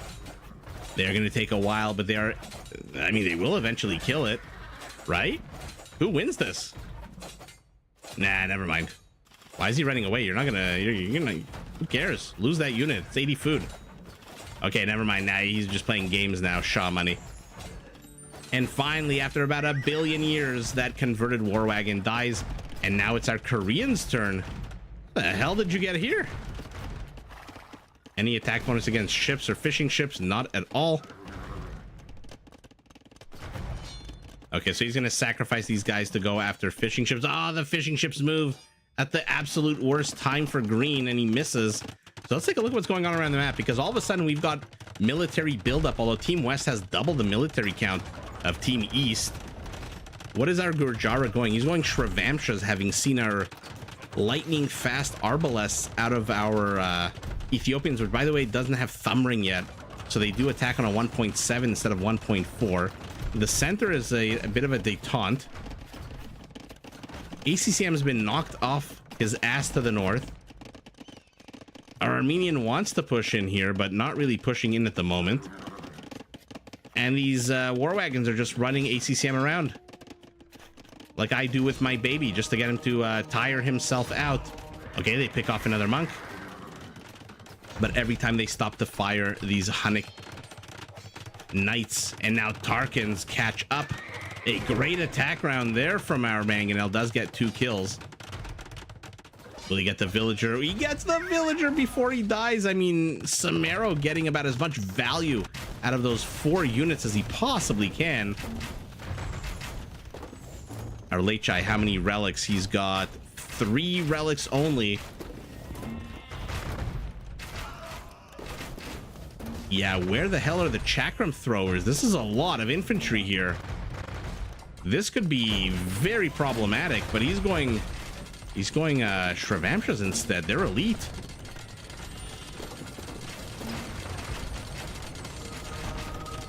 I think the war wagons are pretty decent as a death ball, just because they're like elephants. They're decent, but the HP is really what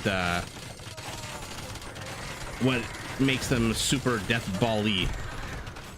But yeah, they are kind of underwhelming sometimes. Right? MYRA, that's what I'm talking about. They're a misleading unit. They look like they should be a lot more powerful than they are. And by the way, again, a base attack of a 9 on an archer unit is pretty damn high. Right? I mean, you have units that attack on a base of a 6. You have units that attack on a base of a 7. But a base of a 9 is pretty damn high, especially considering that the Koreans get all the armor upgrades for free and have all of the attack upgrades. But then at the end of the day, it is just a big fat cav archer. Hi, Edelweiss, by the way. Let's see it. Let's see it. They're going to close. They're going to close. They're going to go after the bombard cannons, but they're going to get a whole bunch of arbalests as well. Lithuanians to the north. Gurjaras to the south. Our Ethiopian is going to get overwhelmed here. Even this halberdier army is not enough. Not against Lechai that ignore armor. And all of a sudden, holy shit, Team West's army has been wiped out? Question mark? The Arbalists did an amazing job taking out the Shravamsha riders, but the Lechai closed in and got whatever survived. That was an absolute rout, but not a free one. That was an expensive route. I'm hoping our Gurjara, I didn't notice, but I'm hoping he has Kshatriyas, and these Shravamsha riders are not full price. Torsion engines for our Ethiopian is going to make his siege hit a bigger punch with a bigger blast radius. And what is happening here to the north? Not much.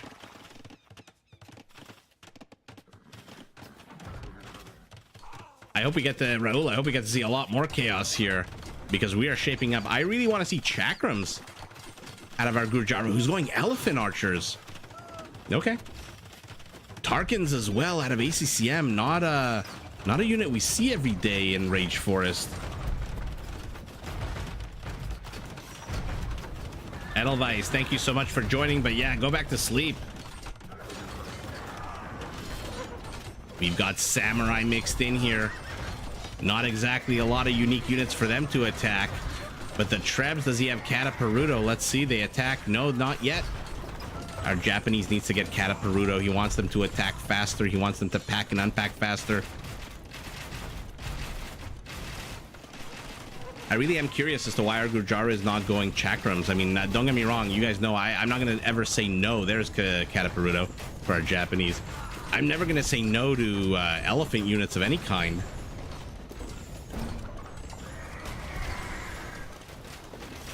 But, I mean, 10 chakrams and this army is dead. Especially through all these choke points.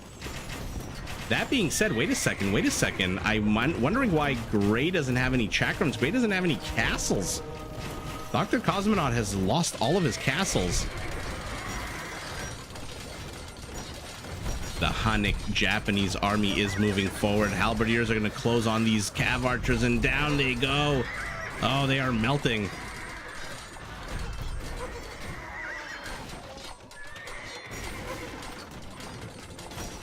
And down goes the fortified church. We'll lose that relic he got for free. Did our Lithuanian manage to get a 4th relic, by the way? Yes, he did. So the Lechai are at full strength now. I'm sorry, guys. Just bear with me for 1 second.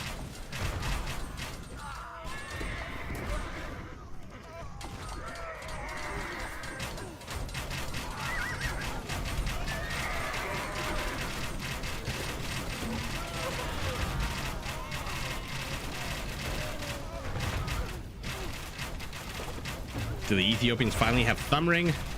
Yeah, they do.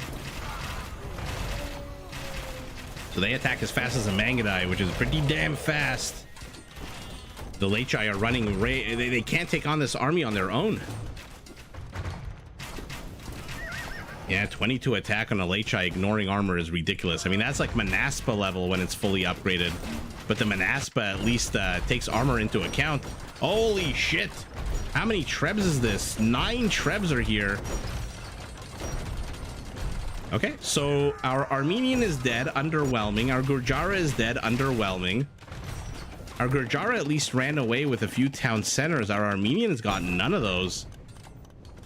He doesn't have a single villager left. He doesn't have a single villager, and he doesn't have a town center to build.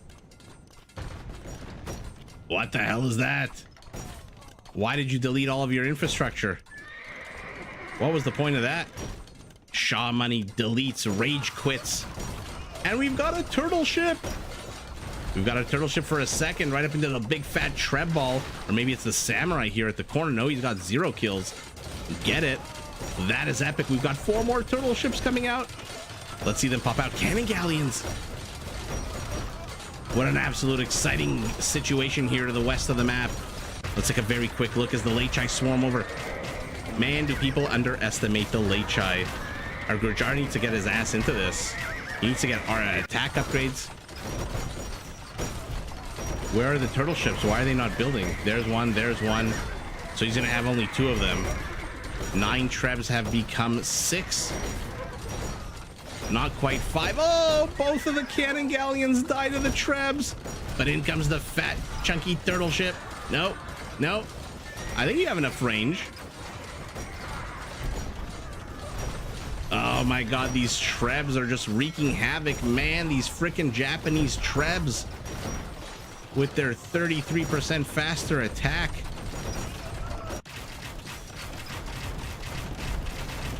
And yet again, we've got a yin-yang situation where Team West is pushing in through the east. Team East is pushing in through the west. Our Armenian rage deleted all of his buildings, which our Japanese is busy destroying at the same time. Our Lithuanian with these very war-weary Lechai is moving in. There's not a lot here to take them on as they go after the siege. Travamshas are going to dodge. They dodge the first volley that would have killed any other cavalry. They close, but they can't dodge this many Ethiopian arbalests. Holy shit. 71 kills is a pretty damn good kill count.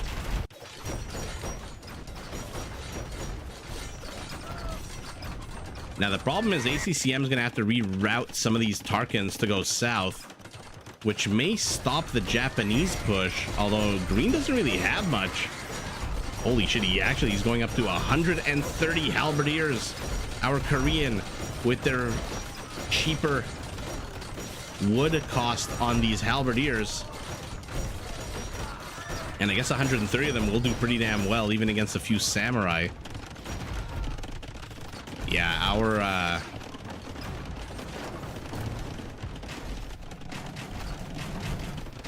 our Hun needs to get into this battle here to the south. I feel like Cosmonaut has not really been that powerful of a force here, leaving most of the fighting to GG out, who's abandoning ship with the monks. So the Lechai have retreated. He is ferrying relics. He's training. He needs to train 2 more monks to get all 4 relics out. Has he rebuilt his monastery? Somewhere? Not yet. I don't see it. No, these are Hunnic monasteries. A whole bunch of Lithuanian villagers get caught out at the same time, though Green is getting pushed into, and I'm not too sure these halberdiers that are missing blast furnace, because the Koreans don't get blast furnace, are going to survive very long against these Japanese. I mean, the Japanese army is just absolutely insane. Skirmishers would do well against the Korean army. Yeah, they would absolutely destroy the Korean army. Although with samurai, I don't think he really needs skirmishers. How many samurai does he have? 14, 60 kills. 4 kills for every samurai. A couple of Korean halberdiers trying to mess things up here. Okay, okay. It looks like our Gurjara finally with hussars. I believe they are the cheapest hussars in the game, and our Lithuanian is now adding paladins. What's he doing? Where's he going after the siege? Attack rounds great there, but we'll lose the Treb, we'll lose the siege onager. Okay. So Cosmonaut says, you know what? Hold my beer. He charges in with his entire army. I mean, they're all gonna die, but we'll see how much damage he can get done here as our Hun continues to try to take down these walls, but 1 Bulgarian siege onager is holding the line against all of these Tarkans, which come with the most ridiculous bonuses. Wall and gate 10, stone defense 10, castle 10, building 10. And our Korean is still here, but his 130 halberdiers are now 32. He's getting skirmishers. He is starting to engage in a trash war. The Huns break through. Of course they do. The Trebs just cut a path through the forest. Why the hell not? And I think that, yeah, okay, that's basically it. Okay, halberdier's the most built. I mean, seeing the turtle ships was the highlight for me, as was ACCM's shenanigans in the beginning of the game. But wow, the Armenian just collapsed, left behind a whole bunch of stones for castles. And at the same time, his team, even though they pushed Gray off his ass, look at Gray. 8 new town centers, something that Shah Money couldn't accomplish. He didn't sneak out any villagers early enough, and so he didn't get any town centers up. Let's see if the I can't imagine the trade. Yeah, oh my god, look at this. No trade at all, although our Ethiopian basically having as much trade income as everyone else. The biggest donor was our Bulgarian, the biggest recipient was our Korean. Highest kill count, our Japanese, big surprise there. He was destroying everything. I want to see how many kills those Trebs have, by the way. 21 kills for Trebs, not something you see every day. What about this one? 1 kill. A villager or a fishing ships. That was a pretty damn fun game. Seeing the, I love seeing Samurai. We got to see a lot of features. The big question for me is, why did Cosmonaut... It didn't really matter at the end of the game, at the end of the day, because he won the game and his garrisoned livestock is now wandering aimlessly throughout the map. But why didn't he go chakrams? I really do wonder. He replaced his farming income, which means he can now, with Kshatriyas, pump out those Hussars. I think the cheapest Hussars in the game. Yeah, Edelweiss, thanks for joining. And yeah, that's going to be the last game for us tonight. That was absolutely fun. I love to see all the cool features of these civilizations. But ultimately, even though Ganji, even though Menunez, our Bulgarian, Ethiopian push did as much possible damage as it could have, ultimately the team in the east stood strong with, holy shit, 13 are the Yasima.